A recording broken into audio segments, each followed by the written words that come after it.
এই জন্য আমার ভাইরা বন্ধুরা আমার, আমি আপনাদের সামনে ব্যক্তহীন কণ্ঠে বলতে চাই, এই তালওয়া হাফিজিয়া মাদ্রাসায় বোমা বানানো হয় না, এই তালওয়া হাফিজিয়া মাদ্রাসায় জঙ্গিবাদের শিক্ষা দেওয়া হয় নাই।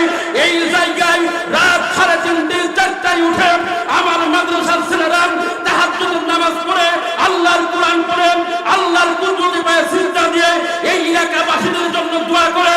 কথা বলেন ঠিক কিনা? সম্মানিত ভাইরা আমার, বন্ধু আমার, আজকে এই মাদ্রাসার ছাত্রদের বিরুদ্ধে, কোরআনের বিরুদ্ধে যারা কথা বলবে, আমাদের গায়ে এক বিন্দু পরিমাণ, কিঞ্চিত পরিমাণ রক্ত থাকা সত্ত্বে আমরা তাদেরকে ছেড়ে দেব না। জোরে কোন ঠিক কিনা? বন্ধুরা আমার, ভাইরা আমার, আজকে বড় কষ্ট হয়, কোরআনের বিরুদ্ধে কথা হয়, আমার নবীকে নিয়ে ব্যঙ্গ করা হয়, মাদ্রাসাকে নিয়ে কথা বলা হয়, মসজিদকে নিয়ে কটূক্তি করা হয়। এটা বলি আল্লাহর বাংলাদেশ, এই দেশে মাদার পূজারি চলবে না। এই দেশে সূর্য ওঠে আল্লাহর নাম নিয়ে, এই দেশে সূর্য ডুবে আল্লাহর নাম নিয়ে। আল্লাহ রাব্বুল আলামিন এই দেশ যেই কদিন রাখবে, আল্লাহর কোরআন সেই কদিন চলবে। জোরে কোন ঠিক কিনা? আর জোরে বলেন ঠিক কিনা? এই জন্য বন্ধুরা আমার, ভাইরা আমার, এই কোরআন থেকে পিছপা হওয়া যাবে না। আল্লাহর কোরআন থেকে আমরা যখনই পিছপা হয়ে যাব, আমরা তখনই ইহুদি নাসারা তাদের কাছে মার খাবো।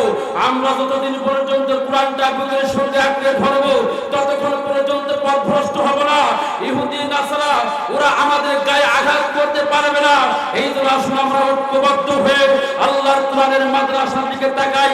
আল্লাহর কোরআনের মাদ্রাসার দিকে তাকিয়ে আমরা আল্লাহ রাব্বুল আলামিনের কোরআনকে ভালোবেসে এখনো যারা বাইরে এলেমেলে ঘোরাফেরা করছি, আমরা অতি দ্রুত এই হাফেজি মাদ্রাসার মাহফিলে চলে আসি আর জিকির করি লা ইলাহা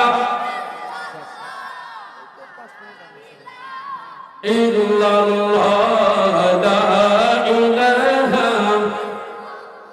বাইজান বহু দূরে মাদিনা, আমরা কেমন যাব জানি না।